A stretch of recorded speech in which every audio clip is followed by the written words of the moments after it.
Yo, sometimes life calls for a change. Not fake, just different. It'll show you a different way. And right now, I'm on to my different way. I can promise you this is the same Spann, but the reporting is over. I'd like to welcome you to the Mrs. Spann official podcast. Let's go.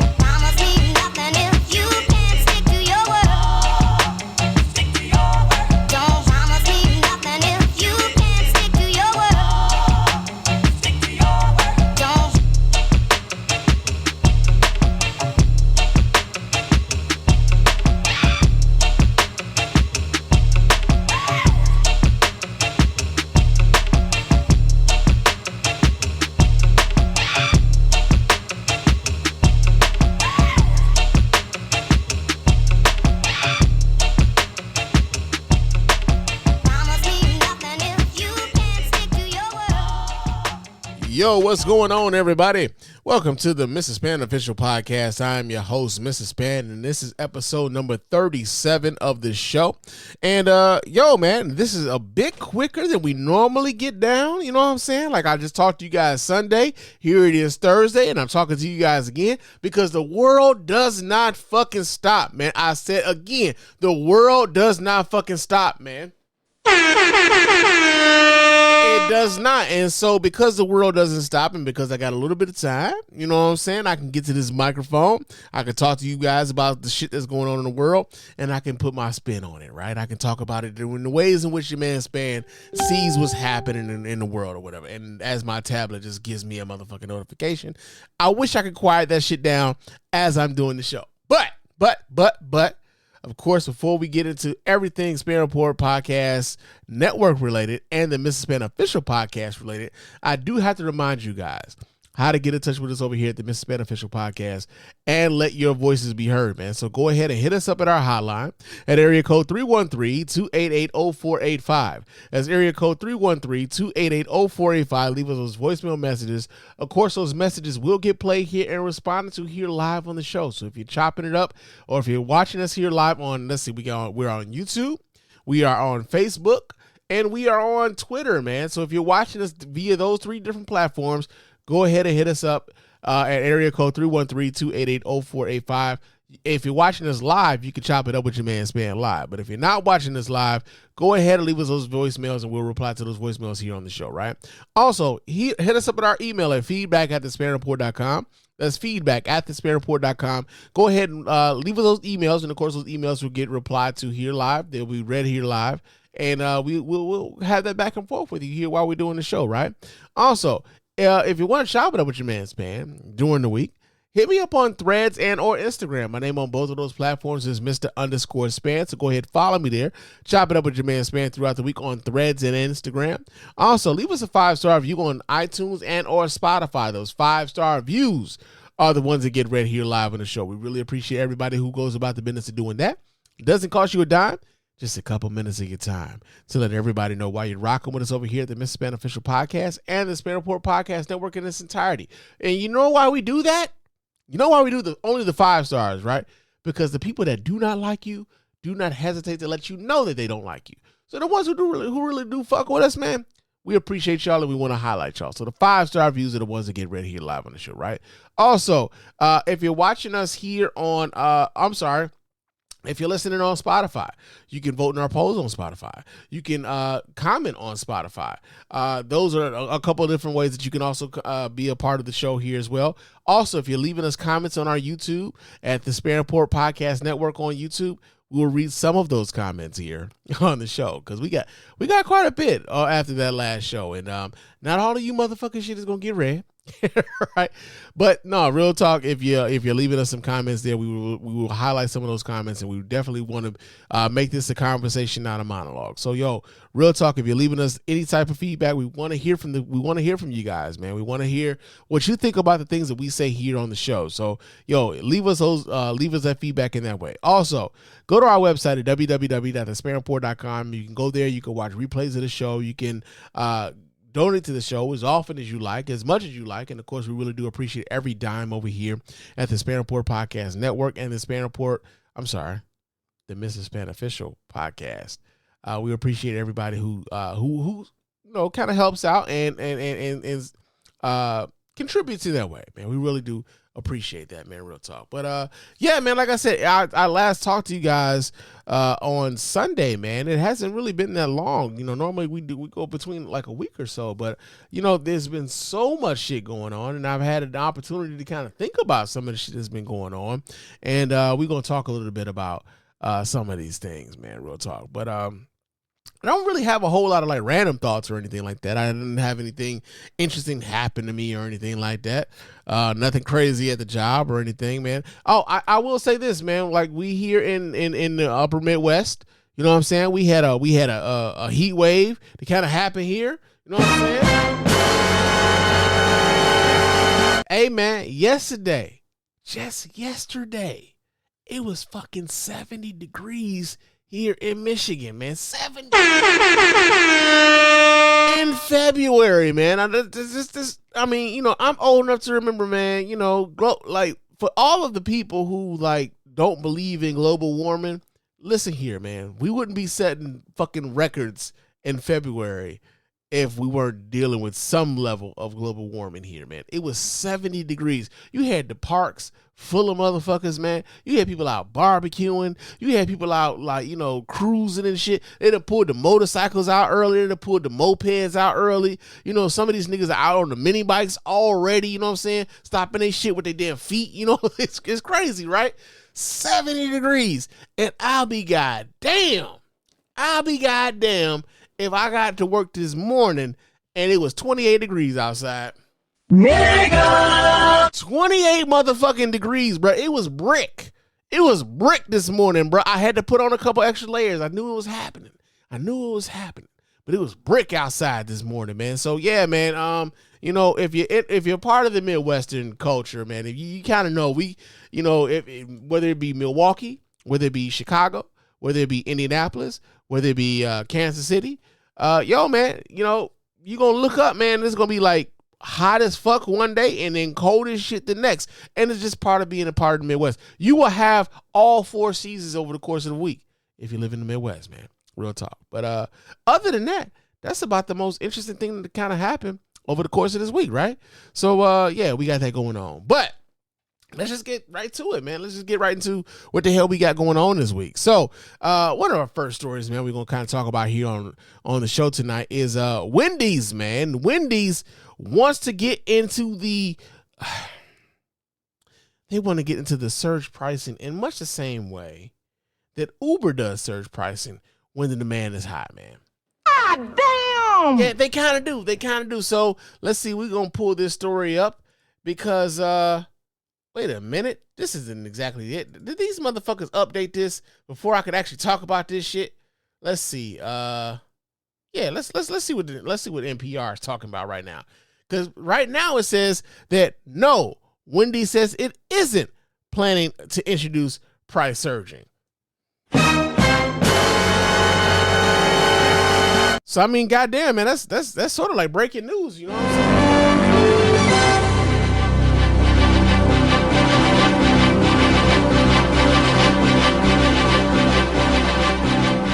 Seems like breaking news to your boy. So we're going to read the story here. This comes out of NPR. It says, you may have seen news stories this week suggesting that Wendy's was planning to implement a practice known as surge pricing, which is when companies increase the price of products and services in real time as demand goes up.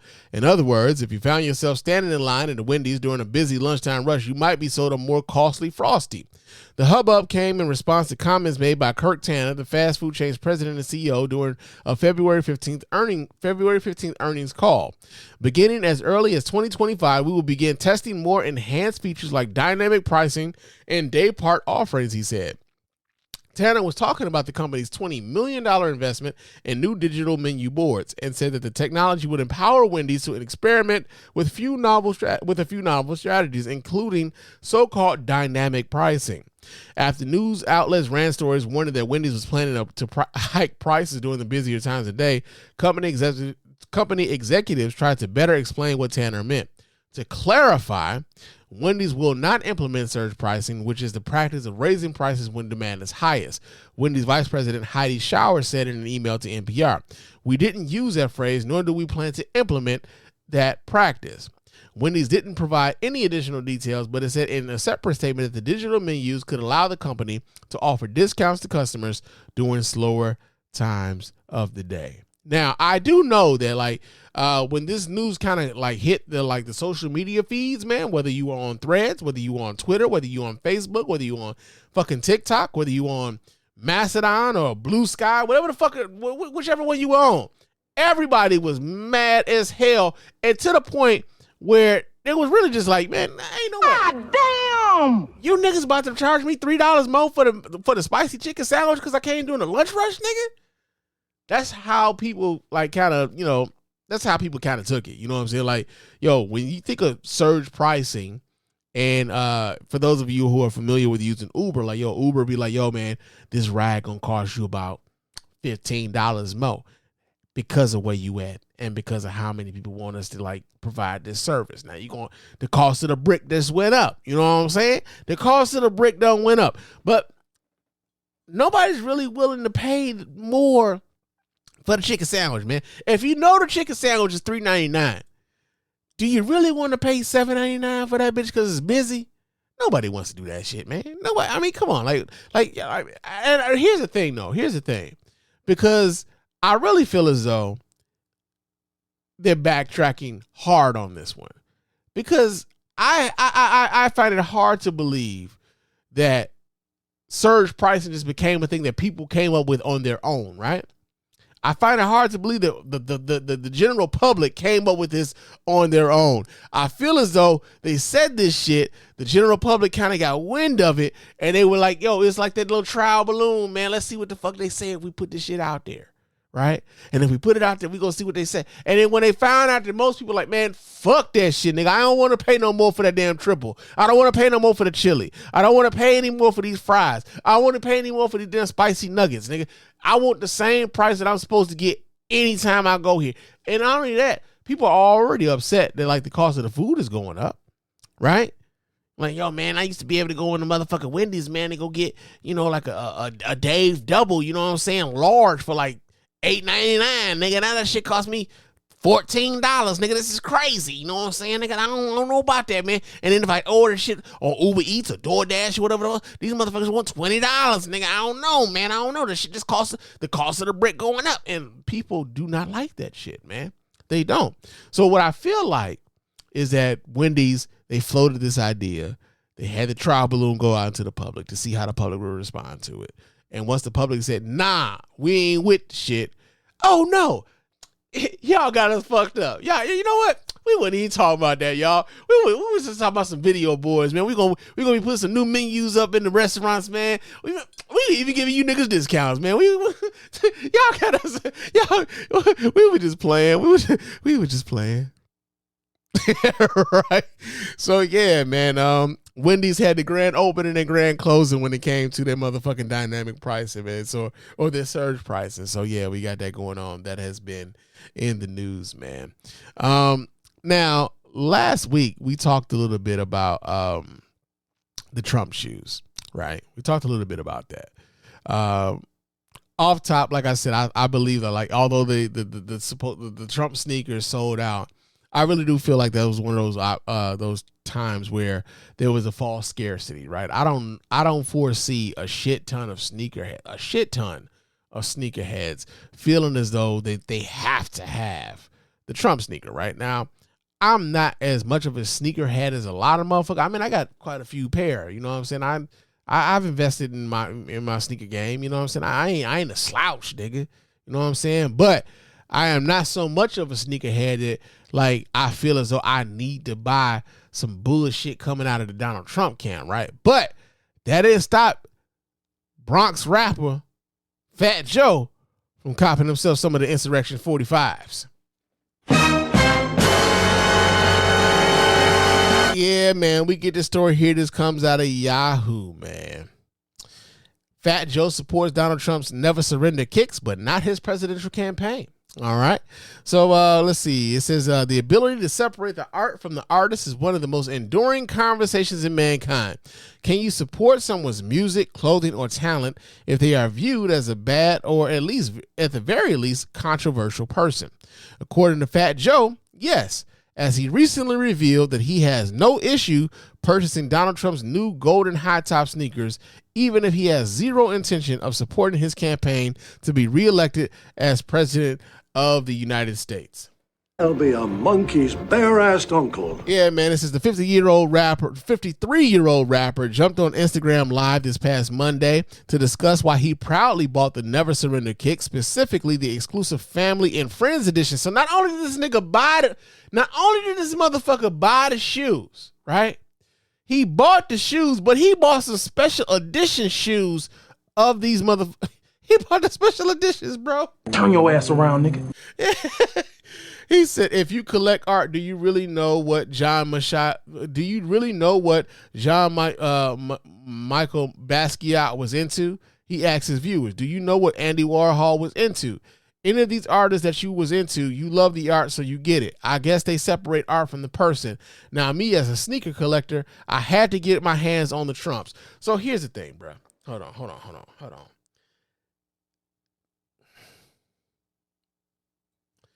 Did this motherfucker really just compare Trump to Basquiat and Andy Warhol? Who are these niggas? We need to stay away from these niggas. We need to stay away from these niggas, man. I mean, real talk. He really tried to compare this, right? So here's the rub, right? Even if you don't know what Basquiat was into, if you don't know what Andy Warhol was into, you do know what the fuck Donald Trump is into. This motherfucker is into insurrection.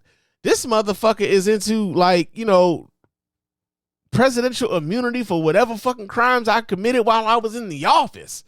This motherfucker is into locking up people who were, innocent of the crimes and, not actually guilty of said crimes and calling for them motherfuckers to be put to death because of it.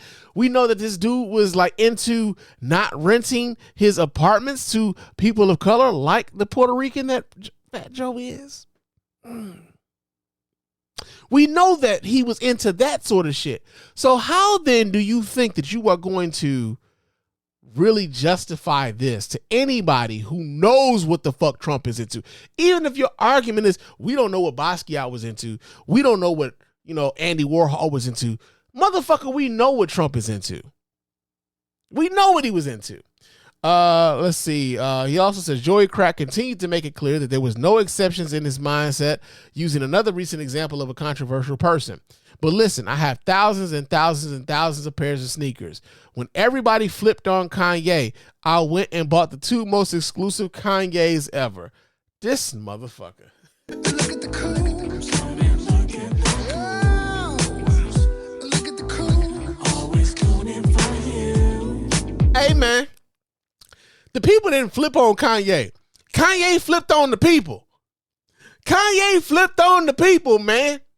Kanye decided that, slavery was a fucking choice. That Harriet Tubman was not the hero that we thought she was. That he was going to have one of his press people go and harass two poll workers down in Georgia on behalf of Donald Trump.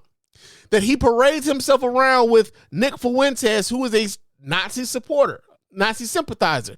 Then on top of it, talks about how much he loves fucking Adolf Hitler, who would have executed his ass if he had the opportunity to. So the people didn't flip on Kanye.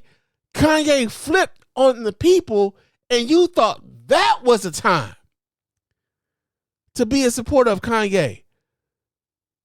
The fuck is wrong with you, man?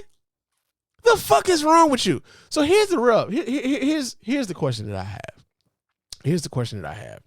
And I really hope that, the people who are listening to the sound of my voice really do kind of help me along with this.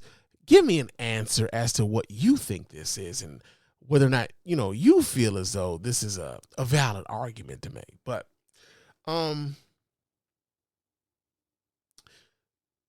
do we still allow Joey Crack, Fat Joe, the past to say nigga?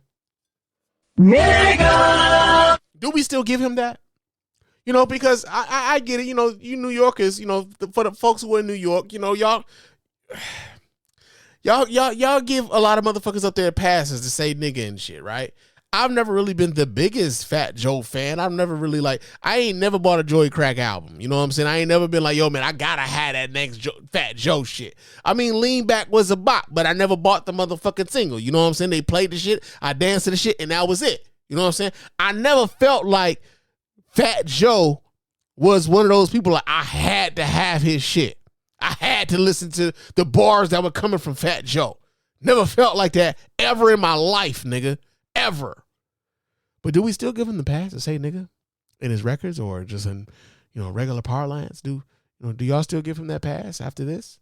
You know? Because I'm kind of feeling like that shit should be revoked. You know?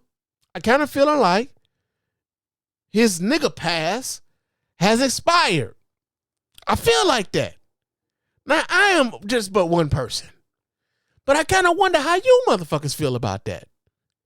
Because if Fat Joe can somehow justify supporting, and I hear him when he says, yo, I'm not going to vote for Donald Trump, but I am going to put some dollars in his pocket to kind of help him along with his insurrection shit.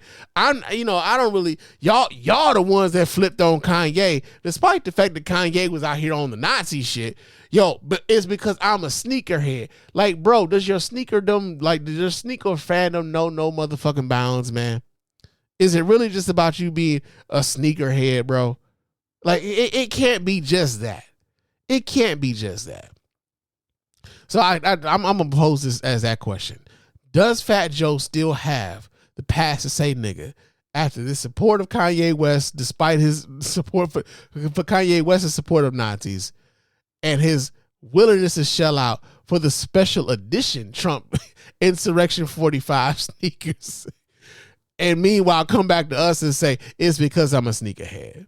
I'm going to leave that. That's going to be the poll tonight. That's going to be the poll for the show. Yo, does Fat Joe have the pass still to say nigga after this stupid shit that he's about, you know, he's into right now with the Trump shoes and shit? And you know what? It was funny, man, because I saw there was some Ukrainian dude who had paid the $9,000 for the Trump sneakers or for the autographed versions of those, and he's got an autographed MAGA hat and all this other shit. And I was like, yo, man, I'm just glad it wasn't one of us, right? And then you got Fat Joe coming out talking about some, man, I had to have them. I'm a sneakerhead. Get the fuck out of here. But it's kind of like Negro adjacent. Not necessarily Negro, but Negro adjacent. So I'm just kind of wondering, do we take this nigga pass from him? You know what I'm saying? That's what I'm thinking. Cause I'm saying, nah, man, you can't say the shit no more. You don't lost your Negro privileges with this bullshit you got going on, man. Real talk. So you got that going on. Now, let's see. Another story we got going on. This here has to do with one Sean P. Diddy Combs, as he has been accused yet again of sexual assault, man. God damn! Yeah, man. So we get the story here. This comes out of Yahoo. Yahoo says that Sean Diddy Combs has been accused of sexual assault by a former male colleague. The new lawsuit is the latest in a string of disturbing allegations of a similar nature against the music mogul, all of which he denies. Yahoo Entertainment has reached out to Combs' lawyer for comment. Here's what's going on.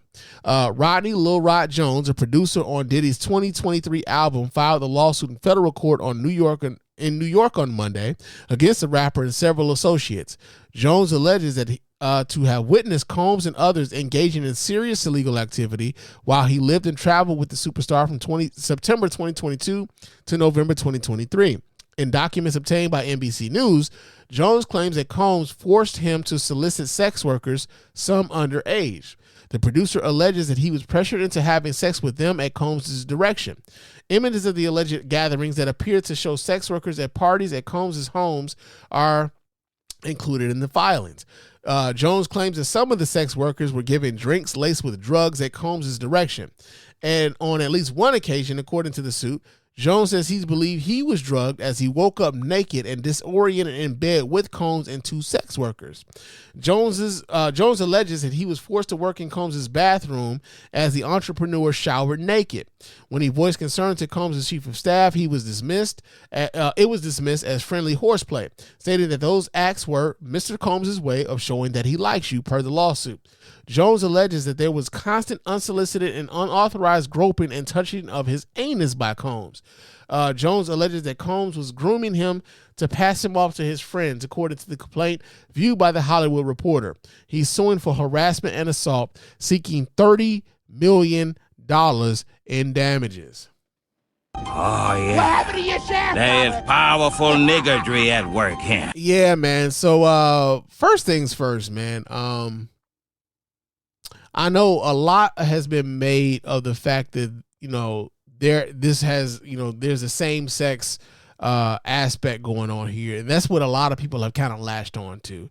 I will be glad when we get to a point where this isn't that part isn't where most people get stuck, right? I will be glad when we get to a point where that isn't the part where people get stuck on the same sex aspect of these allegations.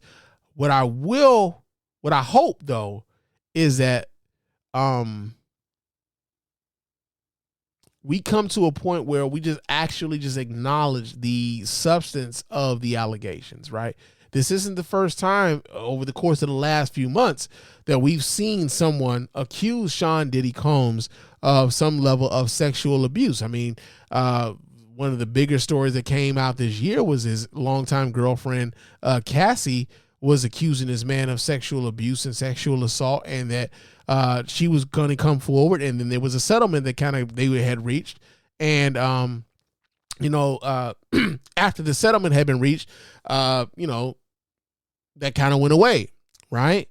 But when she came forward, that it's one of those things where other people have the courage to kind of come forward and maybe tell their stories, right?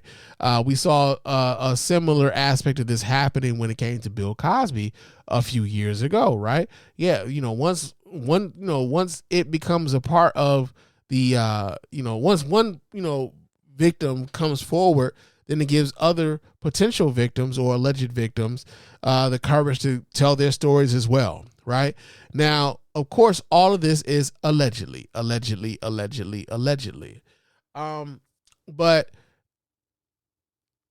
I think going forward, Diddy's reputation is done as far as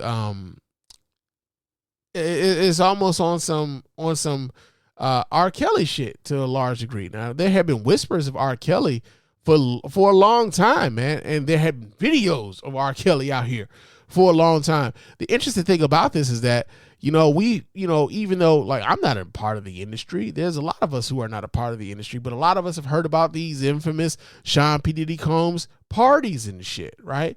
And it's one of those sort of situations where, say for instance, like Cat Williams has been a part of the normal parlance of shit, or not the normal parlance, but the conversation around people making it in the industry. Cat Williams spoke about this on Club Shay Shay, and so many people were like, yo, man, he ain't told no lies, though. He ain't told no lies. And like these sorts of parties around, like, say for instance, a Sean P. Diddy Combs, like these industry parties like Diddy and Harvey Weinstein, you have to do these special things in order for you to make it in the business, right? Because these are like kingmakers and whatnot. Like, these people could put you in a position to, like, you could be very successful in this business. And part of the reason why that particular narrative takes hold so hard is because we've had story after story after story after story of these type of individuals exerting their influence on people who are desperate to make it in the business. And because some people are willing to, maybe, again, all of this is alleged, but because some people were willing to do these, compromise themselves in some sort of way in order to, have some level of notoriety in the business, unfortunately, the rest of us who are not in the know extrapolate that to everybody who's had some level of success in the business, which is unfair, right? And I've spoken about that here on the microphone a few times at this point. But the fact that Sean Combs is dealing with this in court yet again, this time from a man who worked on him on his very last project, it speaks volumes, as to, it speaks volumes as to, okay, now I'm getting a whole bunch of text messages now, but it speaks volumes as to how much, his reputation has taken a dip in the large scheme of things. So, one of the things I also found interesting, man, like as much as I talked about, being on Threads and shit, I was a little bit disappointed with the fact that I had to search this up on Threads. It wasn't really happening on Threads. I don't want to be on Twitter in the ways in which I used to be on Twitter, man. So Threads, get on your shit. But also, Sean Diddy Combs is finding himself in a storm, and you kind of have to wonder how much of this is valid, how much of this is contrived, if at all. But also, I just think that Sean Diddy Combs's reputation from here on out has been just shot, man. It's over. It's a wrap for him. And also, you kind of have to wonder, how far along this goes, right? If the allegations of what Sean Diddy Combs is accused of are true, how far back does this go? And I think that's a question that a lot of folks are asking. So yeah, man, he has been incredibly accused of sexual assault yet again. This time from a young man. And again, I want us to get past the idea that because a lot of people get hung up on the sexuality of it. Like, nah, man, whether he wronged somebody allegedly, whether that be a man or a woman, he wronged somebody. And I think it's high time for folks to get past the whole idea of whether or not, Diddy is gay or, the silly shit that motherfuckers involve themselves in, right? So you got that going on, man, real talk. Another story that we got going on here, man. Scottie Pippen. I kind of feel like Scottie Pippen is acting as though he done came full circle, man. Real talk. It's almost as if Scottie Pippen done came full circle. Because how dare this motherfucker Scottie Pippen all of a sudden decide that Michael Jordan is the GOAT yet again. This nigga was clearly lying. He was lying about LeBron being the GOAT. Let's make that clear. He was lying about LeBron being the GOAT. But for whatever reason, man, Scottie Pippen has come around. He done came around. He done seen the motherfucking light. So we get this story here. This comes out of the Basketball Network, man. Scottie Pippen calls Michael Jordan the GOAT because of the MVPs he's won. So Scottie Pippen drew tons of criticism when he called Michael Jordan a horrible teammate and player last year. But in his latest interview, Pippen gave MJ his flowers by calling him the greatest player of all time. Pippen is currently in Australia for a series of speaking engagements, and he happened to drop by the Today Show Australia for a short conversation with Carl Stefanovic and Sarah Abo. Of course, the host didn't forget to ask him the $1 million question, if he thinks his former teammate is the GOAT. And so check this out, y'all, because, we do have the video of that. So let me pull this up so you guys can watch right along with your man Spann. And we're going to see what the hell Scottie Pippen had to say about this. Let's do this here real quick. Let's see what Scottie Pippen is talking about. We maximize that. Boom. Let's see what he's talking about, y'all. Or not. Are you really fucking serious, man? Comcast been playing me the last 3 weeks, man, and I don't appreciate it. Okay, let's refresh this. Let's see if we refresh it, if it goes ahead and plays.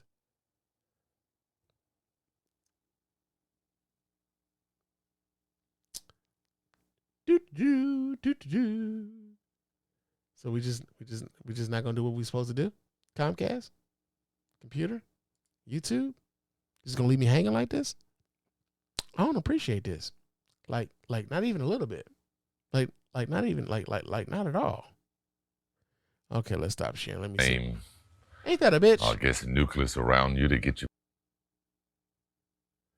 So when I stop sharing, it goes ahead and plays. Well, that sucks. Let me see if I can do something here because I believe there was something that I forgot to do. So hold on just a second, folks. Let's do this here.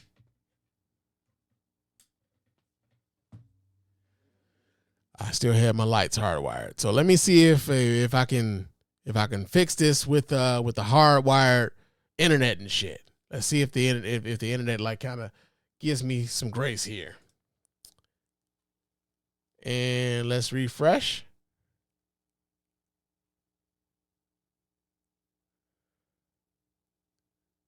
All right. And still nothing. This is some bullshit, man. Yep, and I guess your body starts to tell you at some. I had this queued up too, man. I had this queued up, but for whatever reason, the video doesn't want to play. So I'm gonna go ahead and just play, read from the fucking article. It says, for sure, Pippen said without hesitation. I mean, you look at the MVPs that he was able to achieve, but I think that was brought about from us being a successful team. Obviously, someone is going to bring those accolades home, but yeah, he was the greatest player definitely in basketball.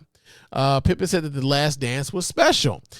Pippen also was asked about the 2020 ESPN documentary, The Last Dance, which Pippen criticized because it did not portray the real story behind the Bulls dynasty and instead focused on enhancing Jordan's legacy. But this time around, Pippen was at least cordial when talking about it. He said, I thought it was special. I thought it was a special moment for us to really relive some of the greatest times in basketball history and more so have an opportunity to see what team basketball was like. And I think during the pandemic, everyone sitting home, it was like an educational tool to let people see how great the game can be if it's played the right way. And if they're sharing the basketball, there's unlimited things you can achieve in the game of basketball. Along with former Bulls teammates Horace Grant and Luke Longley, Pippen is in the Land Down Under for their No Bull tour, where they are expected to tell their version of the Chicago Bulls story. Many believe the three could try to dispute some or many of the things that Jordan claimed in The Last Dance, but so far we haven't had any glimpse into their side of the story. Actually, we did. We did have a glimpse into their side of the story. Scottie Pippen had an entire episode of that show, that docuseries, dedicated to telling his part of it, like his not only his upbringing, his coming into the league, his growth as a player, and some of his faults as a player.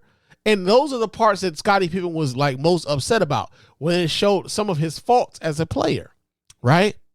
That was actually one of the things that Horace Grant was really adamant about. And he talked about like, yo, he said some shit about Michael Jordan wasn't a part of the team when Scottie Pippen decided that he didn't want to go back into the game when Tony Kukoc was given the last shot against the New York Knicks in that playoff game, right? And he said something to the effect of Michael Jordan wasn't even on that team, so how do you even have room to talk? Well, newsflash, Horace Grant, your ass wasn't on that team either. You had moved on to Orlando.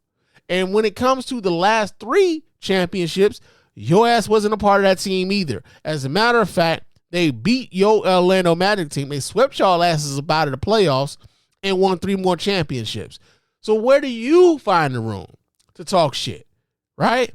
But yeah, man, I wonder if this has anything to do with Scottie's ex-wife, Larsa, breaking up with Marcus Jordan, and whether or not now that, that is no longer a thing, whether or not he feels more of a conciliatory, has a more conciliatory attitude when it comes to Michael Jordan. But I think that's one of those bridges that he may have just like set on fire, bro, when it came to that book that he came out with, and the fact that him, Horace Grant, and Luke Longley are doing this No Bull tour. It's like, here's the thing. When it came to the Last Dance series, man, I'm surprised that we're still talking about this 4 years later. But when it came to that Last Dance series, man, yeah, people wanted to see Michael Jordan's perspective on what happened. But it wasn't just Michael Jordan's perspective. We did hear from Steve Kerr. We did hear from Phil Jackson. We did hear from Rodman. We did hear from Scottie Pippen and Horace Grant. These people sat down for interviews for that shit, right? So it wasn't as if Jordan just told the story like, yeah, so this is just about me. No, it was an all around sort of story about not only how the Last Dance came to be, but what was the genesis of it even getting to that point. And so for those dudes to have such a bitter response to that, I think was a bit jarring for a lot of folks, because I think a lot of people felt as though that team was a lot closer than they were, especially considering all the things that they accomplished as champions. But also, man, just like how much of athletes can be just divas too, right? Not just Michael Jordan, apparently, but Scottie Pippen and Horace Grant and even Luke Longley, right? So, yeah, man, you got that going on. But, yeah, right now, Scottie Pippen is now calling Michael Jordan the GOAT again. So I guess he's with most people now. He's with most people, and how we were thinking about this all the time. But, yeah, man, we got that going on, man, real talk. Another story that we got here, man. So Joe Budden has decided that he will have Candace Owens on his podcast, man.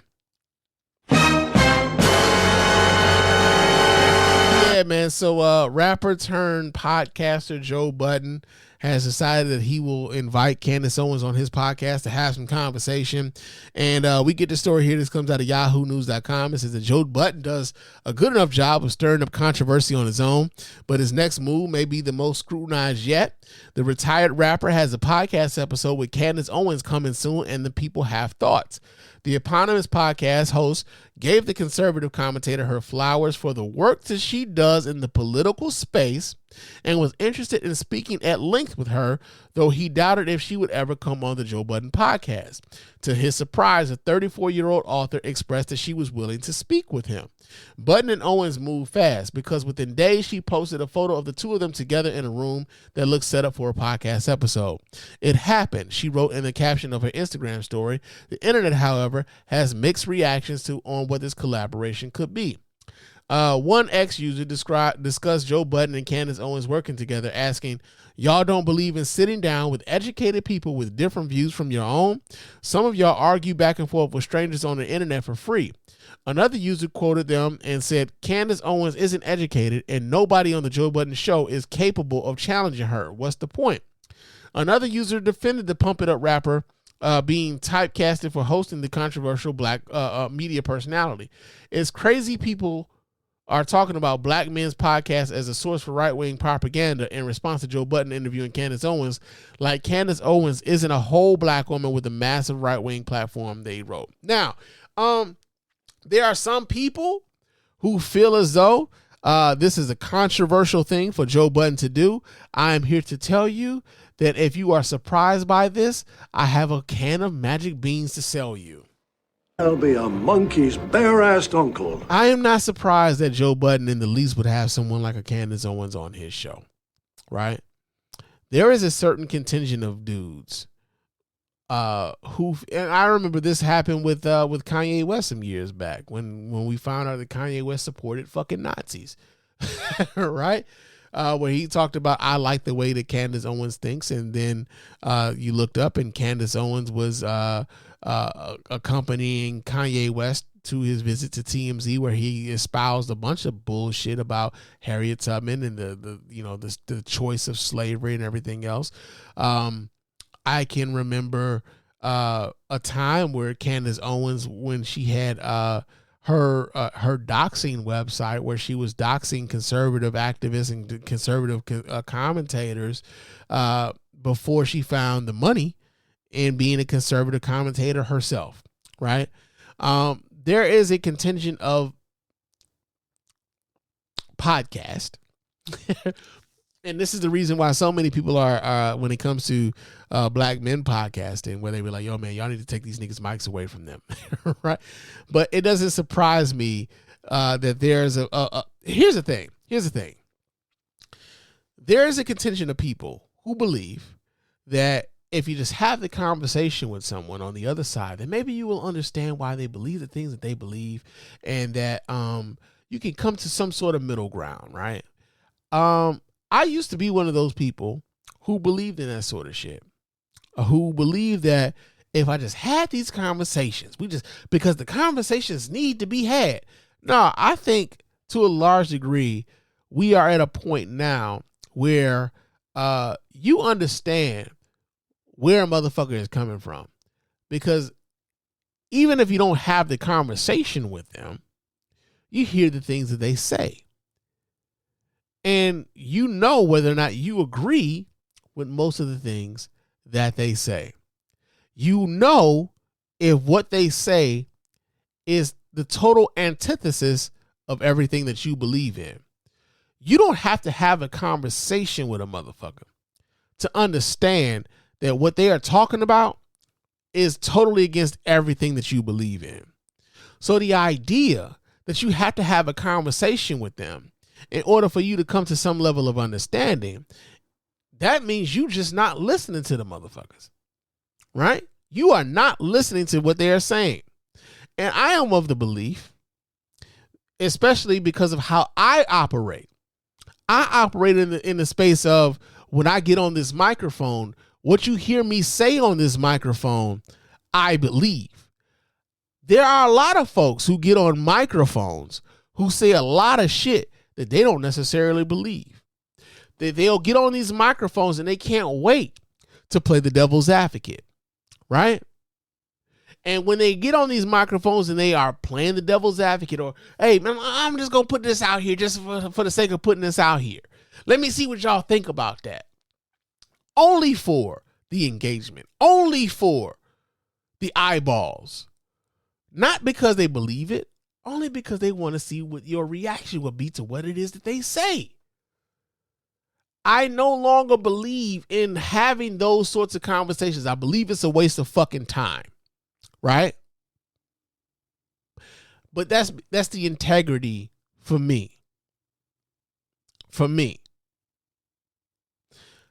I can't necessarily say that about everybody else. I just know how I get down. So I wouldn't have someone like a Candace Owens on my show, because I know to a large degree that Candace Owens doesn't believe the shit that she says her goddamn self. Candace Owens has found a way and a lane for her to enrich herself. Her and many other people, quote unquote so-called black conservatives have found a way to make money off of the grift of telling white people exactly what they want to hear politically in regards to people of color. And it gives the white people cover to say, well, it's not racist. Candace Owens says the same thing. It's not racist. Kanye West says the same thing. It's not racist. The Hodge twins say the same thing. It's not racist. The Diamond and Silk say the same thing. It's not racist. Brandon Tatum says the same thing. Right? If they can link it back to some other black person, they can throw it back to a black person who says that shit's racist, and then they have these black mascots in which they can throw that back at a black person who is offended by what these motherfuckers are talking about, offended by the stances that they take, and it's just one of those things. So I'm not surprised that someone like a Joe Budden would have her on there, because Joe Budden knows that having someone like a Candace Owens on there brings clicks to himself. And the clicks bring the money. And that's what a lot of these motherfuckers are mostly about. It's not about whether or not there's a substantive conversation and whether or not we come to a legitimate understanding. No, it's about the clicks, man. It's about the clicks. And the clicks bring eyeballs, and the eyeballs bring ad revenue, and the ad revenue is what they are about. This is a cash grab, man. By and large.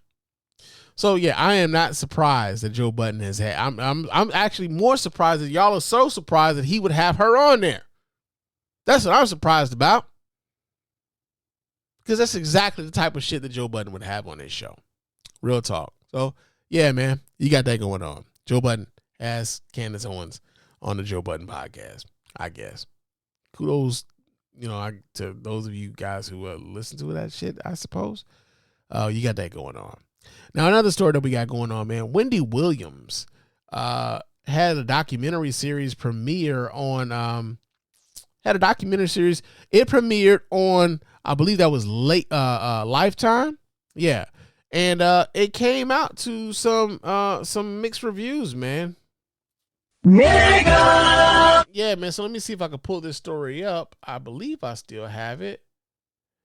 Yeah, here we go. We get this here. It comes out of the Hollywood Reporter. It says the Wendy Williams documentary producer said that if we had known she had dementia, no one would have rolled a camera. Well, that'll be a monkey's bare-assed uncle. So let me read the story. It says that the producers of Lifetime's Where's Wendy Williams discussed the making of the unsettling doc and what they learned and grew increasingly infuriated about along the way. So for the better part of a year, his cameras kept rolling, documenting the increasingly fragile state that the former talk show host had found herself in as she alternatively craved family, her former TV platform, and an excessive amount of alcohol, all while struggling to remain coherent. What ultimately came of that footage is a raw, devastating 4+ hour documentary, which aired on Lifetime over 2 nights this past weekend. Williams, her son Kevin Hunter Jr., and her jeweler turned manager William Selby are all credited as executive producers. Nevertheless, the E1 and Creative Films project asks more questions than it answers, including what exactly was going on with Williams and why a court-ordered guardian was largely cut her off from her family. Though the latter remains a mystery to the project's producers to this day, a press release on behalf of Williams and her current care team was sent out just ahead of the documentary, revealing that the former shock jock and TV host of 12 years had been diagnosed with a primary progressive aphasia and frontotemporal dementia, which impacts language, communication behavior, and cognitive function. Then 2 days before Where's Wendy Williams was set to debut, Williams' guardian, whose identity is redacted throughout the doc, filed a lawsuit against Lifetime's parent company trying to block the network from airing the 2-night documentary event. A judge dismissed the request, however, citing the First Amendment. So it aired as planned, with Selby and key members of Williams' family screening all 4 hours with producers beforehand. To their knowledge, Williams, who is said to be in an undisclosed facility where her cognitive issues are allegedly being treated, has yet to see it for herself. Now that the doc has aired in its entirety, Ford, along with executive producer Erica Hansen and Lifetime's Miranda Bryant, agreed to hop on a Zoom to discuss its rocky road to completion, including the times they felt they were neither appropriate nor safe to keep filming, and the larger purpose they hope that the film serves, even if it wasn't their intention going in. So, here's the thing, right? I think, by and large, because I haven't seen this, and I don't plan on seeing this, I think from what we know of Wendy Williams's cognitive condition, that any sort of documentary coming out about her would be exploitative, right? The fact that the people who were filming this shit said that, like, yo, if we had known she had, dementia before, we wouldn't have even filmed it. But as you were filming it, you had to at some point recognize that something ain't all the way right here. And yet y'all continue filming. So I don't buy that shit. I don't buy that shit at all. The other part about this is that, I know there's a contingent of people who do not like Wendy Williams because of how they perceive her to be a messy somebody. You know what I'm saying? Like, she had no problems airing out the dirty laundry of, celebrities and high, well-known people as fodder for conversation on her particular shows, whether that be on the radio, whether that be on her television show. And so they look at this as they're like, yo, this is the chickens coming home to roost, and now this is her turn on the Summer Jam screen. At the same time, it's like, yo, if I don't know if even that, I get that some people are upset. They may have been upset with who she was and how she portrayed herself prior to. But if what we are now learning about her condition is true, that person ain't there no more. That person isn't there. And it comes across to me as though an opportunity for those around her to make money off of her, despite the fact that she's sort of incapacitated, right? Especially considering the fact that her money is being guarded by a guardian that was appointed by the bank, which I've never heard of before. But apparently the bank was able to like kind of have a conservatorship of some sort with her and someone appointed that wasn't a part of their family or her family. And like, so this was an opportunity because maybe the family doesn't have access to her resources. So like, yo, like, okay, so I'm an executive producer. Maybe this is an opportunity for me to get some money out of this because I don't have access to my mama's money, or I don't have access to my aunt's money. I don't have access to my daughter's money. This is an opportunity for us to at least have something coming in because we don't have access to those funds. I would hope that that's not what that is, but it kind of looks that way for those who are closest to Wendy Williams. My wife told me she watched, some of it, and it was just sad. And I to be honest, I've never been the biggest Wendy Williams fan. I just, I didn't watch her show, didn't really listen to her on the radio. She did come across as a messy somebody to me, but also I don't want to revel in someone's downfall in that way either. That person is suffering in a way that I probably wouldn't really wish on anybody. So the idea that they would put that shit on television as spectacle is, to me, is a little, kind of lowbrow and low class and whatever else, man. But I haven't watched it, so I don't know. It would be interesting, if any of you guys who are listening to the sound of my voice right now, if you have watched it, like, what did you get from watching Wendy Williams' documentary, and do you feel as though she was being exploited while you were watching that? Did you feel a little dirty watching that while you were like consuming that particular media? Like, let me know, man. Like, hit us up in our hotline, area code 313-288-0485 with a voicemail, and let us know what you were thinking about that, or shoot us an email. Leave us a comment on YouTube, man. Let us know what you were thinking about the Wendy Williams documentary that debuted on Lifetime, man. Real talk. Now, another story that we're going to talk about here, and this is one of the reasons why the episode is named in the way in which it is named, and that is the reason why. Well, we've had a presidential primary here in Michigan, and you had a lot of people here in Michigan who decided that they were going to vote uncommitted in the Democratic presidential primary, man. All right, and so we get this story here. This comes out of Yahoo Finance, but it's linked to Fox News, right? But we'll read a little bit about this article. We'll read a little bit from this article into this video attached to this. Hopefully this shit plays, because I don't know why the hell the video haven't been playing the last couple of weeks. But here we go. It says, Representative Rashida Tlaib released a statement through Listen to Michigan and on Instagram about voting uncommitted in the state's Democratic primary to send a message to President Biden on Gaza. And that was the entire article. So yeah, let me pull this article up so you guys can watch this video right along with your man Spann. Let's see what's happening here with Rashida Tlaib and the vote of uncommitted here in Michigan. Let's One, it's Rashida. I was proud today to walk in and. Oh my God. Why are you doing this to me? Okay, let's do this. Let me pull this down. Let me close this out right now. Let me pull this up again. Maybe if I do it this way, it will. Okay, because now it just wants to like fucking play and shit. Let's see. All right. Let me add that again. Let's maximize this. Let's see what Rashida Tlaib is talking about, y'all. Everyone, it's Rashida. I was proud today to walk in and pull a Democratic ballot and vote uncommitted. We must protect our democracy. We must make sure that our government is about us, about the people. when 74% of Democrats in Michigan support a ceasefire, yet President Biden is not hearing us. This is the way we can use our democracy to say, listen to Michigan, listen to the families right now that have been directly impacted, but also listen to the majority of Americans who are saying enough. No more wars.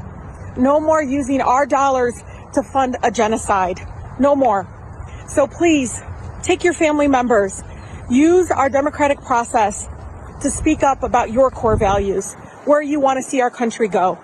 I know taking my first-time voter, my 18-year-old son, to the polls today was so incredibly empowering too, and he felt it. And I told him, you right now did it for not only Sidra and Rima, which those images have never left any of us, but you also did it to protect our democracy. All right. So the question that I would have for someone like Rashida Tlaib, while she's talking about protecting the democracy, is how does this protect our democracy? Right? Let me wait a second. Let me pause that. But how does this protect our democracy? Right? I am of the mindset that no, I am not in support of Israel decimating Palestinians in the Gaza Strip, right? I'm not in support of that at all. I am perturbed by the idea that the United States government unflinchingly supports Israel in this particular conflict, right? Especially considering the leadership that has control of the government over there in Israel, right? And I've spoken on this issue a few times before, where there are people who would try to force on you the idea that if you do not support the Israeli government in this particular military action, then that means you're anti-Semitic, which is the furthest thing from the truth. I can be against the Israeli government decimating a population of people and not be anti-Semitic. I do not hate Jewish people at all, right? So let's get that out of the way. But also, I am not of the belief, I am not in a position, I'll put it that way. I am not in a position to be a one-issue voter. There's a bunch of different things that I care about. I care about criminal justice reform. I care about women's access to reproductive health. I care about marginalized groups having access to the ballot. I care about I would actually I care about like equitable tax reform, right? So that millionaires and billionaires actually pay the same motherfucking tax rate that I pay as a middle class worker, blue collar worker, right? I care about all people having access to the ballot. I vote based on a number of different things. I don't have the luxury of being able to vote based on one issue, right? And so what's disappointing to me is that there are some within the Democratic big tent that feel as though we have that room when we really don't have that room to be one issue voters, right? And the reason why I say that is because this isn't so much about the protest vote. I believe that this is the primary and you got room, you got the room to do this in the primary, right? Because this is a way, and I'm not against protest votes. Trust me, I'm not against a protest vote. I agree that if you want these people to you want to get these folks' attention, yeah, go ahead, do your protest vote. Send a message. But at the same time, when it comes to when we go to vote in November, this is where the rubber meets the road. And we ain't got time for that protest shit. Right? We don't have time for it. Because what's on the opposite side of this Joe Biden that you are dissatisfied with is 20 times worse than what you're upset with Joe Biden with.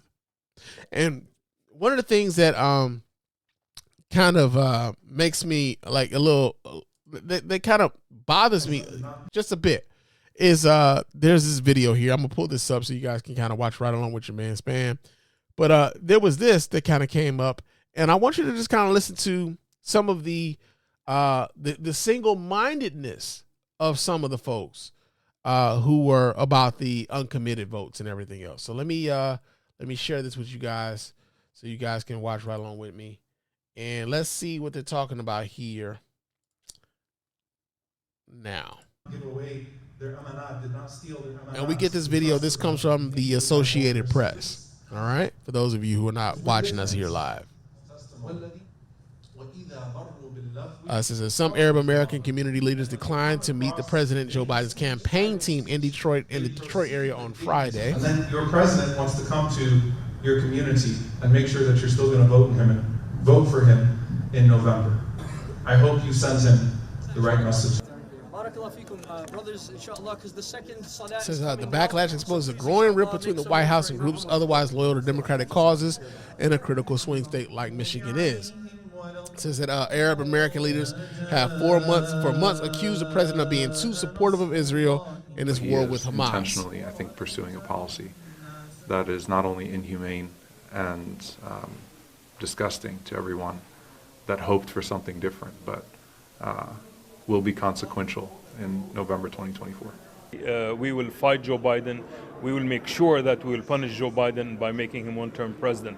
If Trump becomes president, I'm sure America will survive Trump just like it survived him first time. It will survive Trump once again. And that's where they are sorely motherfucking mistaken. Unfortunately, the idea that because we survived him once, we can survive him again just kind of speaks to the idea that like they're not paying attention to anything other than this one issue, right? As it stands right now, Trump has already added Gazans to the list of people who could not come to America for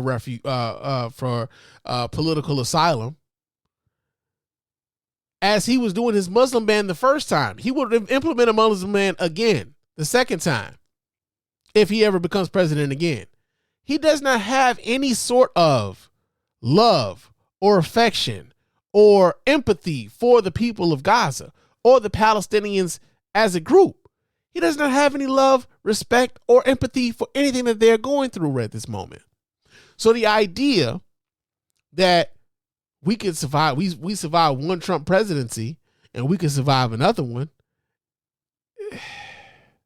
unfortunately, isn't the case. It isn't the case. And I would hope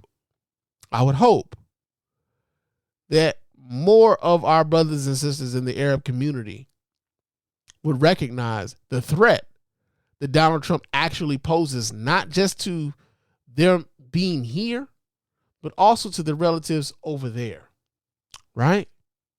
The other part that I think is crucial for us to understand is that if we don't even have a democracy here after this next election, how then do you help the people in Gaza, the Palestinians in Gaza, with the president who has no sympathy for them whatsoever? A president who calls countries that are ran by people of color as shitholes. Right? And the thing is that you don't want people to, like, you really don't. I empathize. I really do. I empathize with people who have lost loved ones, who have, who are scared for their loved ones who are still in the region and they can't get out. I empathize greatly with that. I couldn't imagine that level of fear for your loved ones being stuck in a place where there's a regime hunting for them, right? And I also empathize with the fact that, like, our government has this unwavering level of support for Israel, despite the government of Israel not necessarily aligning with the values that a lot of Americans hold. I get it.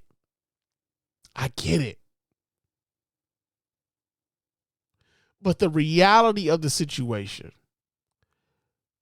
doesn't lend for us to be amendable to allowing someone like a Donald Trump to occupy that office again. So I would hope that a lot of the folks who voted uncommitted in the presidential primary, because again, I am not against the protest vote in the primary, but when the rubber meets the road, we really do need to, when we really need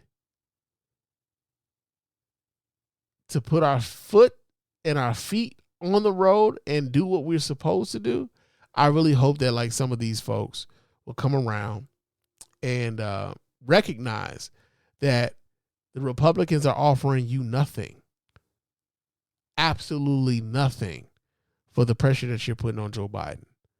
They stand to gain and give you nothing.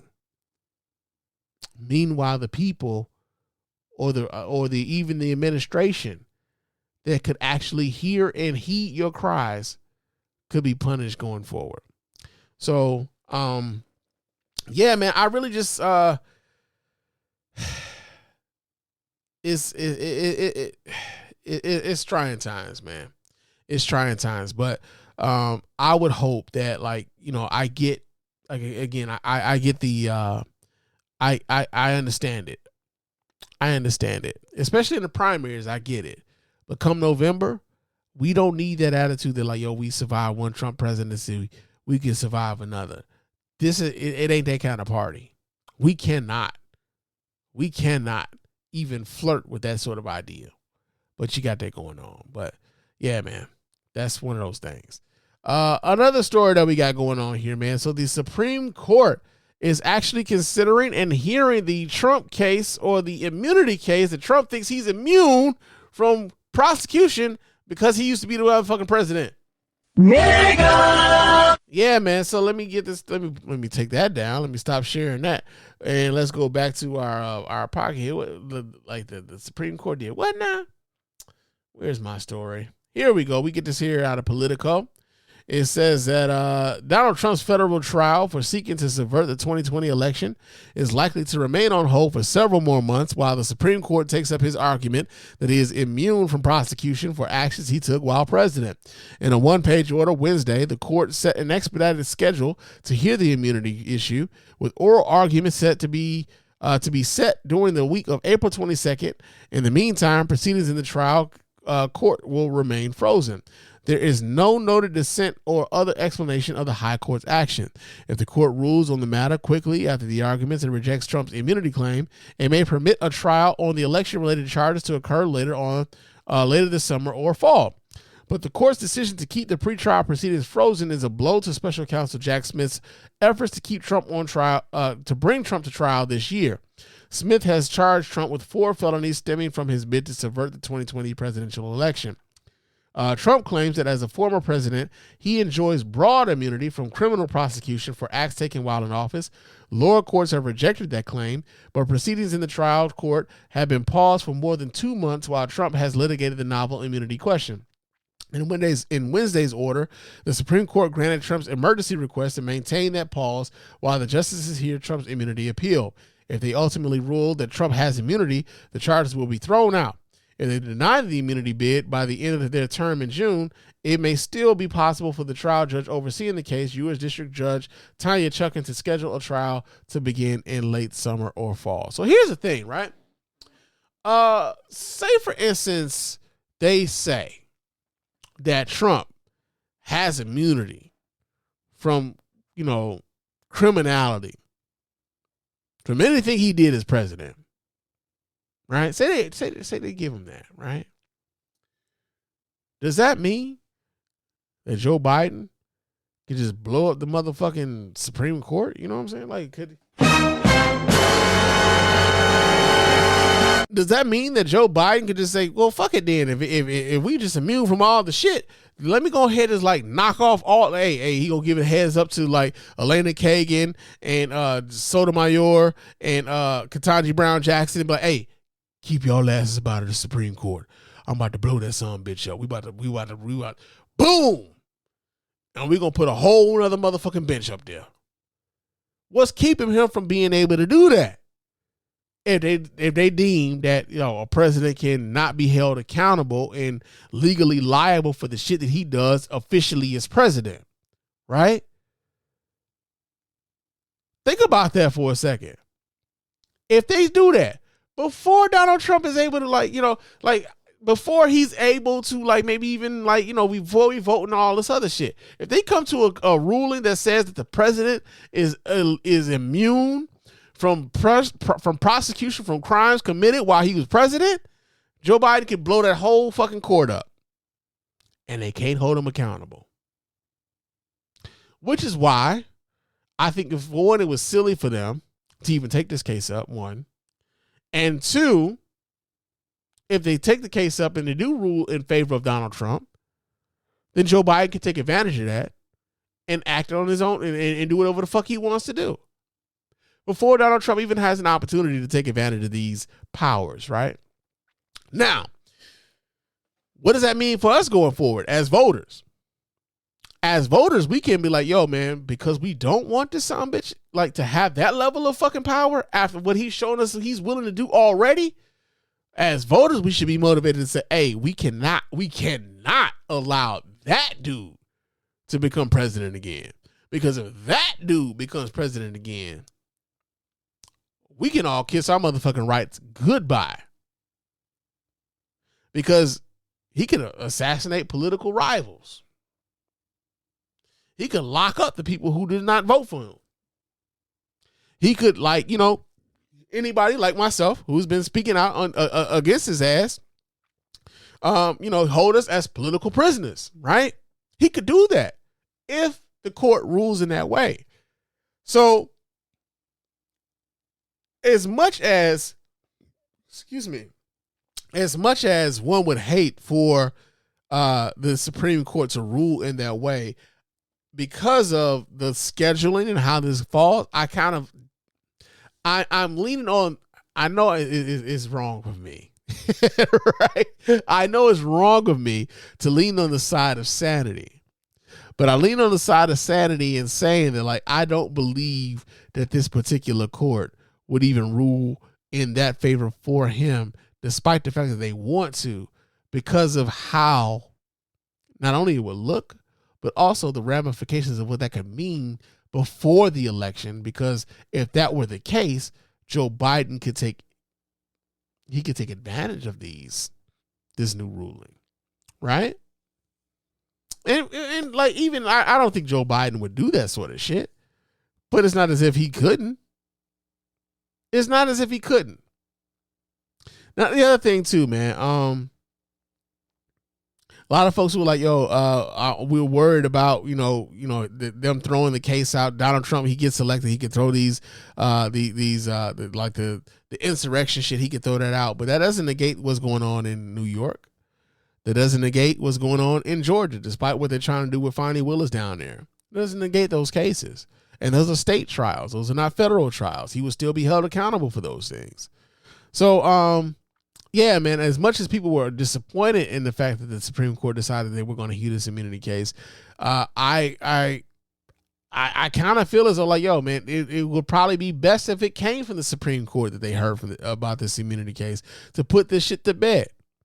Because if they rule the wrong way, it could backfire on them in much the same way that, people are really kind of scared that it could, grant someone like a Donald Trump immense powers to do some of the shit that he was not free to do while he was president the first time. Real talk. So you got that going on. Now, yeah, let's see how many more stories we got. Damn, we got 3 more stories going on.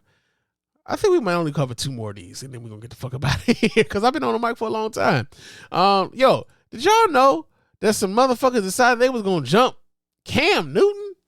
I'll be a monkey's bare-assed uncle. You got to be a stupid motherfucker if you decide you're gonna try to jump Cam Newton, man.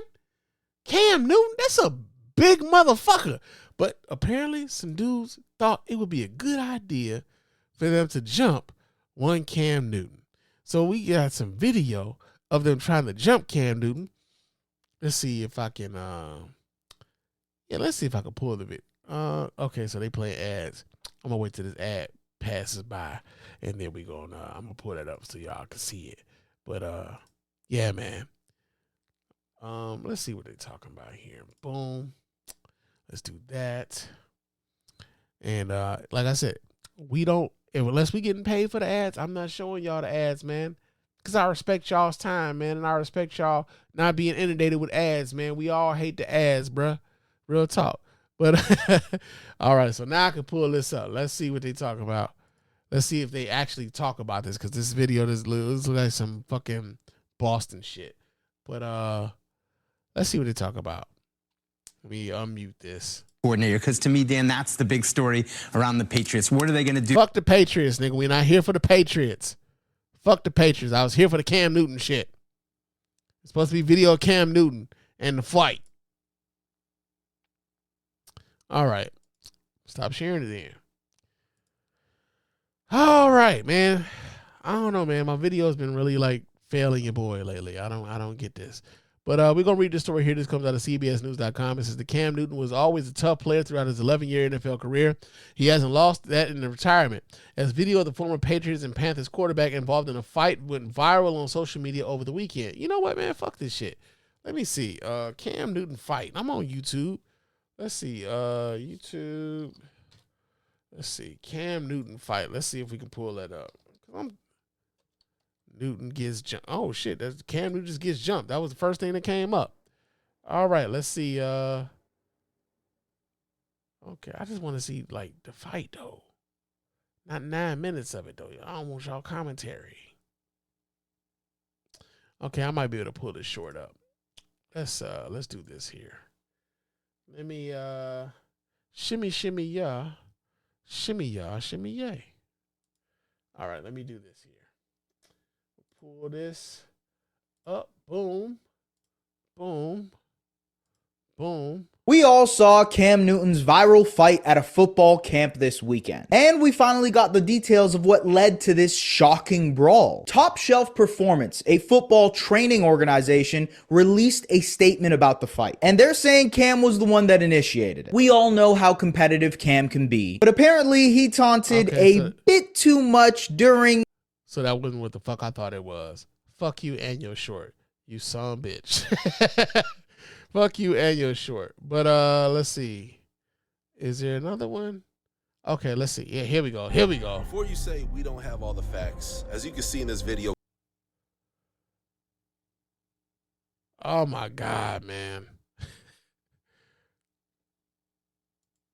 Play the fucking video. All right. Screw it. Cam Newton is getting jumped by 2 guys, and then here's another guy who comes up and tries to sucker punch him. Never is it okay to take and jump somebody.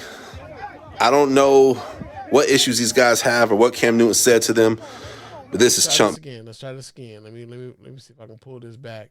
Behavior right here. Just pure chump behavior. And it's crazy, man. And you can't just walk up to celebrities. There's another thing I want to mention. You can't just walk up to celebrities and say whatever you want. So Cam Newton got like one motherfucker in the head. Like he got another motherfucker by his collar. He about to like throw his ass up against a fence. And then some other little young dude. Because guess what? They're people too. To try to throw a haymaker. The little motherfucker right there in the white shirt, right? Throws a haymaker. Cam Newton's hat, his hat never comes off. Hat never comes off. Here's the deal. You got to, again, I already said, you got to be a stupid motherfucker to roll up on somebody as big as Cam Newton thinking y'all like to just like rock his world, right? That man was an NFL quarterback. He was an NFL quarterback who ran quite a bit. You know how often some big motherfuckers are trying to take somebody like a Cam Newton down, man? Nigga! Like, I'm talking about 6'5", 285-pound motherfuckers, 6'4", 325, 20-pound motherfuckers trying to take this dude to the ground. You think your 5'10", 185-pound ass is going to be able to take Cam Newton down with a punch? Really? And I blame the parents, man. I blame the motherfucking parents because, like, yo, why do you think that your son? What makes you think that what kind of parenting is you doing that your son thought it would be a good idea to roll up on a motherfucker like Cam Newton and throw a haymaker and think that was gonna phase that dude? Don't worry, I'll fucking wait, man. Like, which one of you parents is out here telling your kid, like, yeah, man, I think you could take Cam. I think you could take him. Which one of you parents is doing that shit? You got to be a stupid motherfucker. Your kid got to be a dumb motherfucking kid. I'm sorry. Right? Now, here's the thing though, right? As I pull this down, let me pull that down. The dudes who got into the fight with Cam Newton, who, like, not even so much the dudes that got into a fight, but the dudes who are affiliated with the dudes who got into the fight with Cam Newton, decided they wanted to get on, they wanted to go and tell their side of the story. They wanted people to know why they got into a fight with Cam Newton, or why their kids on their 7-on-7 flag football team got into a fight with someone like a Cam Newton. So let me pull this up so you guys can watch right along with your man Spann. Hopefully this fucking video plays, because my video has been playing me lately, bro. I don't get it.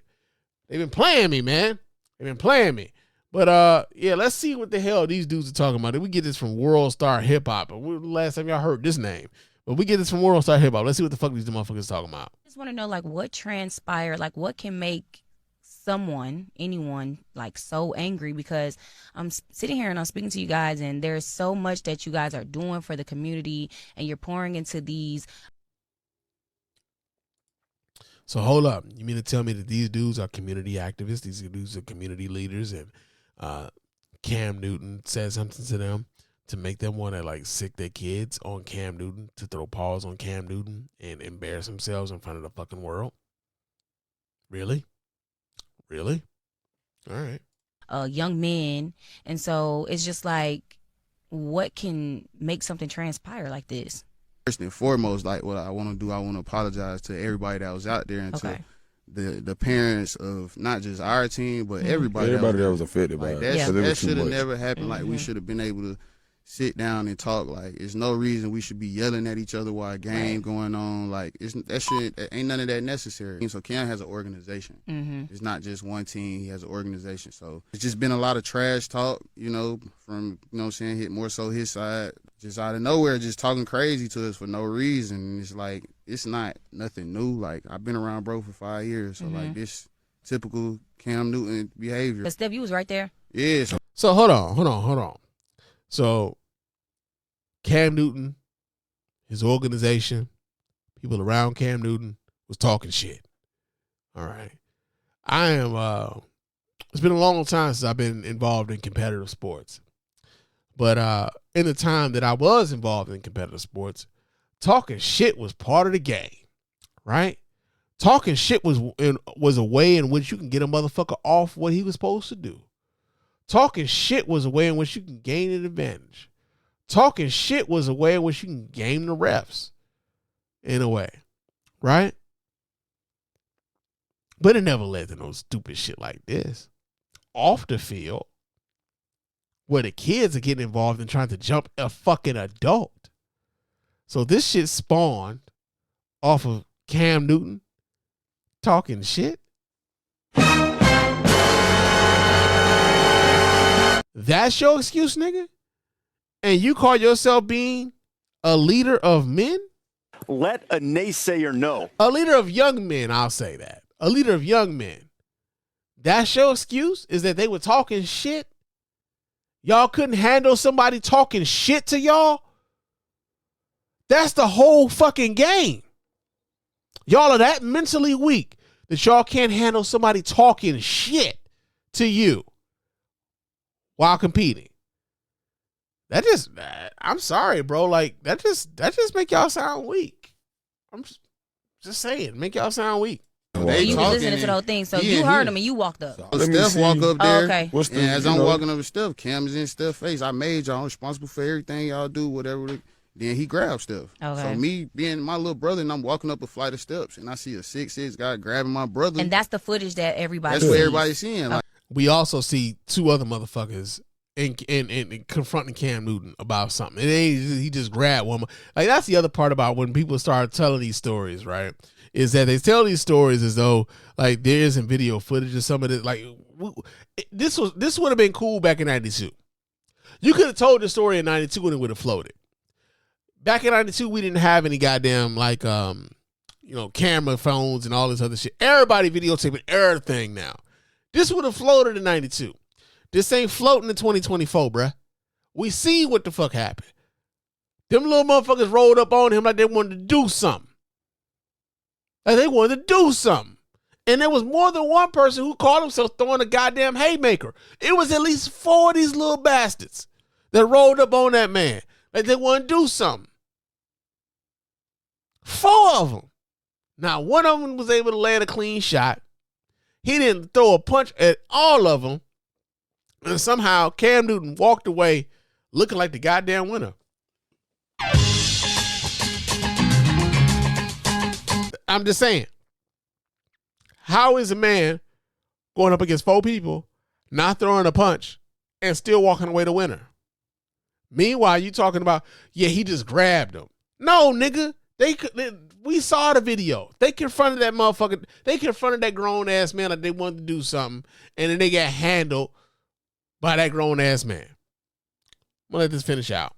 So that was the first altercation where everybody saw. Nothing else right ever there. happened before that. Nothing else ever like, happened. nobody's seeing like how he was talking crazy for the past 2 days. Like nobody's seen that. Like Cam Newton was talking crazy for the last 2 days, and y'all decided, y'all kids was going like that. Y'all sound crazy. Like real talk, y'all sound crazy for promoting that that level of stupidity. But yeah, man, don't do that. Don't do that. That's stupid. That's just fucking stupid. As a matter of fact, it's actually what it is. It's just kind of. That's the dumbest thing I've ever heard in my life. No wonder you get D's and everything. That's what y'all sound like, man. Real talk. Now, I said I had 3 stories. I'm gonna close this out with this one. This next story here, I might get on the mic Sunday. We never know. But this story here, Kanye West. Kanye West accuses Adidas of rape because he alleges that they are selling Yeezys without compensating him. This nigga was clearly lying. Yeah, man. So we get the story here. This comes out of the Daily Beast. It says that Kanye West has called out Adidas, which terminated his partnership with the rapper in 2022 after his string of anti-Semitic outbursts for selling fake Yeezy 350s. In an Instagram video on Monday, West, who now goes by Ye, accused Adidas of using contract clauses and 50 years of business experience to rape an artist and claimed the company is suing him for $250 million. Let me explain really clear to you guys what's happening with Adidas. Ye says in the video, not only are they putting out fake colorways that are non-approved, they're suing me for $250 million, and they're also not paying me for these shoes that they're putting out that have my name on it. And they're using contract clauses and 50 years of business experience to rape an artist, one of y'all favorite artists, right in front of y'all in broad daylight. It's funny how injustice is only injustice when it happens to Kanye. Right? Oh, ye of slavery was a choice. Oh, ye of, Hitler had some good ideas. Let me go out and kick it with motherfuckers like Nick Fuentes. Let me say that Candace Owens, I like the way that she thinks. Right? It's only a problem when there's something bad happening to Kanye. It says in a separate post that shows the Yeezy 350s Adidas is selling, Ye wrote, anybody who loves Ye would not buy these fake Yeezys. I never made these colorways. I'm not getting paid off them, and Adidas is suing me. All the new non-approved 350s are coonery. Nigga, wait. Nigga, what? Nigga! All the new Yeezy colorways are coonery?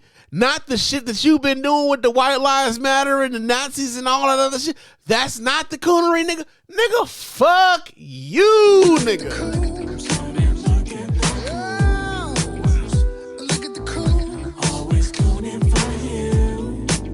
Fuck Kanye, man. I hope y'all buy up all them goddamn, even I don't even like them ugly goddamn shoes. I hope y'all buy up all them ugly son bitches, man. Real talk. Cause fuck this nigga, man. He calls that cooning? He calls that coon. The fuck out of here. The fuck out of here, man. Real talk. I can't believe this nigga. The nerve of this nigga. The nerve of this nigga. Get the fuck out of here, man. Real talk. Oh man. Oh man. Now, yeah, that's crazy. That is fucking insane, man. That is fucking insane. That's crazy. I didn't expect to even get a chuckle out of that one, but that is fucking insane. Now, before we get out of here, hold on a second. Because I forgot to do this before we really got into the show. But so last week or Sunday, let me stop this here. So last Sunday, of course, we did the show, and I talked quite a bit about how Republican voters or Republicans in general think that black people are stupid, right? And I still believe that to be true, that Republicans think that black people are largely stupid. And ironically enough, that episode at the moment has about 1.2 thousand views on YouTube right now. And it has 62 comments. Now, normally we don't do those kind of numbers on YouTube, at least not, I mean, I have videos on YouTube that have 1 million views. I had one video that had like a couple million views, right? But nothing recently. You know what I'm saying? This is back in way back in the day when I was doing Spann TV and shit, right? But the Trump supporters found the video and they decided to let their voices be heard, right? Here's the rub, is that the episode is entitled Republicans Think That Black People Are Stupid. And then ironically enough, it's filled with Republicans who think that this black man is stupid, right? And I want y'all to see what these Trump supporters are saying about me as someone who critiques the Republican Party on what it is they actually advocate and the policies that they produce and relative to my community, right? And it's as if they don't recognize that they don't have the level of self-awareness to understand that they are proving my fucking point for me, right? That they think that black people are stupid. So, let me pull this up. I'm gonna pull this up. Because I don't, like I said, I want y'all to, I want you guys who are going to comment on the show on YouTube to like leave comments and all this other stuff. But I want to make sure y'all see this shit. Let me do this here. I'm going to, let me swap this out. I want to make sure that y'all see this, right? So this is episode 36. This is the last episode that we did. 62 comments. 1,200 views so far, streamed 4 days ago, right? Now, these are some of the comments that we got here. Doesn't voting straight Democrat for 60 plus years prove it? You need to study, sir. Okay? Someone called me a Kool-Aid drinker. Someone said that shout out to all the black folks voting for Trump. I'm glad y'all finally see the bullshit from the left word. Definition of insanity is doing the same thing over and over and expecting a different outcome. Keep voting Democrat. Someone said 478 views is the proper amount of views for this BS. Someone else said, you on the plantation, bruh. Someone else said, as a Republican living in a Republican town, my shit don't buffer. Okay, I guess. You are, let's see, you are what you show people. You are if you vote for people that don't care about you over and over. You wrote a third world country government in place. Y'all see this, right? Y'all see this, right? As for his Gump would say, stupid is as stupid does for, like, yo, dude couldn't even get his grammar right. He's trying to crack, but can't even get his grammar right. And you think Democrats don't. You are going to be eating crow. So if this is true, you can't fix stupid. All I'm saying is this. Not one of these comments, not one, actually addressed any of the substantive arguments that I presented in episode 36. Not a one of these comments. They can't address any of them. They don't have an argument against any of the things that I said. They can't. Check your history and check the Democrats' party history, then talk. I've already done that. You spelled Democrats wrong. The dumbest headline ever. Welcome home to the GOP. If you vote Democrat, then yes, you are. This is what they said in my comment section on YouTube. Now, YouTube comment sections have always been kind of a cesspool, right? I'm a long time, content, creator and producer, and I've been in this game far too long to be surprised by any of this. The thing that I'm more so surprised by is like their inability to actually be creative, the inability to actually like present an argument, the inability to actually not see the irony in how I said that they believe that black people are stupid, and then they go forward in my comment section to say that black people are stupid because we don't vote for Republicans, despite the fact that the Republicans haven't presented an actual policy that benefits black people in any meaningful way. They are proving my fucking point for me. Real talk. And so for anybody who is listening to the sound of my voice right now, I just want y'all to take heed to this. This is what the Republican Party has for you. If you have any real critique of them. Now, even those, as we talked about the protest vote of those on the left when it came to Joe Biden and the Palestinian war with Israel, with Hamas and Israel. As much as I can understand and I empathize with our Palestinian brothers and sisters, that doesn't mean that I denigrate them. I disagree with I disagree with the idea that going forward in November that we need to be out here protesting against Joe Biden when this is on the other side. Right? I want y'all to protest. Get your voice heard. Maybe you do move Joe Biden in a way that that kind of in a way that benefits not only your community, but also in a geopolitical way benefits those over in Palestine. That you do get the ceasefire. That he is able to lean on Benjamin Netanyahu to ceasefire and stop some of the bullshit that he's got going on there, because we do support the Israeli government to a large degree. But in November, the stakes are too high. Right? I'm not dismissing those folks. I'm not calling them stupid. I understand. I empathize. But this is what's on the other side. This is what's on the other side. They don't have anything they don't have anything to say other than to call us dumb for not voting for the cult leader that they follow. So yeah, man. It's about time for me to get the fuck on up out of here. I've been talking for quite a bit. But, of course, before we get on up out of here, I do have to remind you guys how to get in touch with us over here at the Mr. Spann Official Podcast and let your voice be heard, man. You can go ahead and hit up our hotline at area code 313-288-0485. That's area code 313-288-0485. Leave us those voicemail messages. Those voicemails will get replayed here and applied to here live on the show.